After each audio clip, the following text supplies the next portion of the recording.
Depuis un an sur Brest, les contaminations par le virus du sida augmentent. C'est la journée mondiale du sida aujourd'hui. Du coup, on défend la... Dans les rues de la ville, ces futures infirmières sensibilisent la population. Je pense que je vais y aller dans la journée histoire d'être sûr. Par exemple, nous, on est en couple et on fait souvent du dépistage. Et je trouve que en parler un peu à tout le monde, c'est rassurant, il faut le faire, tout simplement.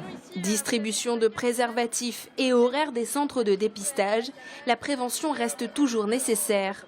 On essaye d'aller voir vraiment toute population pour essayer de sensibiliser tout le monde. Les hommes homosexuels et les femmes hétérosexuelles restent les personnes les plus touchées dans le département. Le meilleur moyen pour éviter les contaminations reste le dépistage.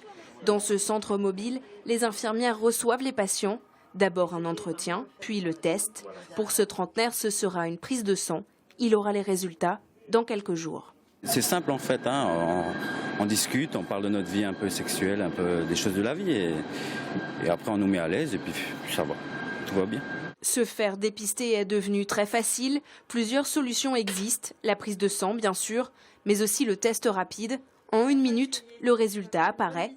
Et depuis mi-septembre, l'autotest disponible en pharmacie. Je pense qu'effectivement, il faut offrir un grand panel de possibilités de faire des tests pour que chacun puisse y trouver son compte, pour que chacun puisse trouver le test qui convienne vraiment à sa personnalité et à ce qu'il vit. Malgré ces méthodes plus simples, la contamination progresse. Dans le Finistère, 899 patients sont atteints du VIH. Il y a encore 4 ans, ils étaient 100 de moins. Heureusement, les gens ne meurent plus du sida à l'heure actuelle, donc automatiquement on accumule en fait les nouveaux contaminés, les nouveaux dépistés, ce qui augmente les cohortes.